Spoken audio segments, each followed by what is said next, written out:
Aktualovo modeliranje odličnosti. Kaj je tisto, kar poganja podjetje, ki mu rast ni prioriteta?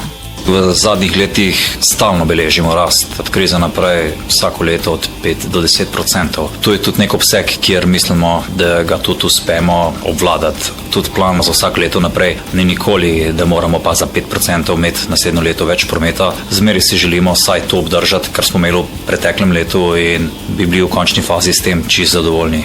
Glavno, da obvladujemo stroške, da je produktivnost še vedno na visokem nivoju in je zadeva sprejemljiva za nas. Rast nam pa definitivno ni prioriteta. Naš gost je Robert Medle, direktor podjetja Roletarstvo Medle, ki po 40 letih delovanja zaposluje 120 ljudi.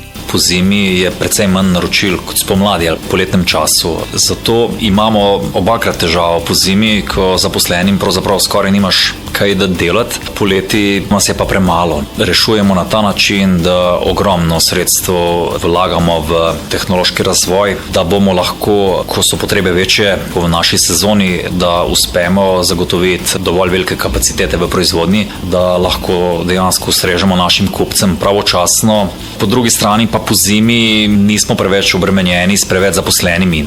V letu 2016 so zabeležili 16 milijonov evrov prometa, pravijo pa, da jim je zadovoljstvo strank ključna prioriteta.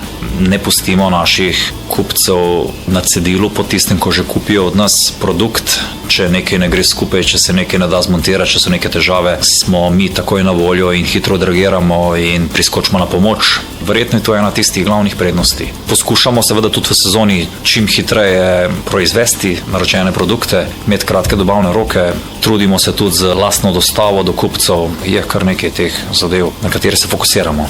Iz storitveno naravnanega podjetja so se preusmerili v inovativno proizvodno podjetje. Na proizvodnji imamo večji poudarek, predvsem zaradi tega, ker sami lahko razvijamo svoje produkte, kot je naša zunanja žaluzija Krater, eden od zadnjih izdelkov naših novih, ki je zelo uspešno tudi v tujini. Prednost te zunanje žaluzije je v tem, da je izredno kompaktno ohišje, povrhu tega je pa je zelo enostavna montaža.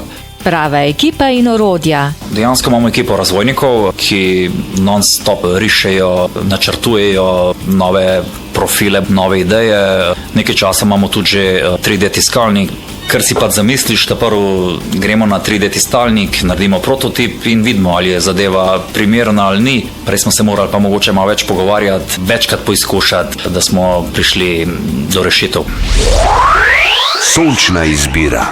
Enostavno biti taki, kot smo v tem obsegu, ali pa biti seveda še bistveno boljši. Takšni, kot so, poslušajo trg. Ideje za nove produkte, za naš razvoj dobimo na trgu. Enostavno prisluhnemo našim kupcem, prisluhnemo njihovim težavam na terenu, poskušamo najti rešitve, da rešimo te njihove probleme. Ruleta sama je dokaj enostavno za zmontirati, medtem ko žaluzija zunanja potrebuje precej več časa klasična za zmontirati. In razmišljali smo, na kakšen način se lotiti, kako tudi žaluzijo narediti tako, da se jo lahko enostavno zmontira in se postavi v bolj kompaktno ohišje. In smo šli na delo, smo zavihali rokave, smo naredili nekaj prototipov, nam je kar uspelo. Kar si želijo, upajo povedati na glas. Če smo mi vodilni proizvajalec ali pa ponudnik sečil v tem delu, to je težko, da jaz sodim. Želimo si pa biti.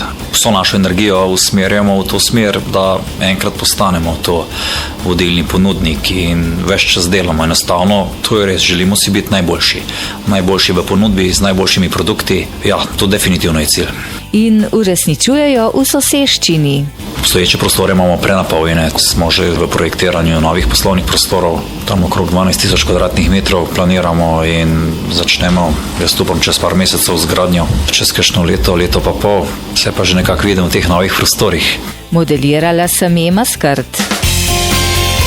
Modeliranje odličnosti.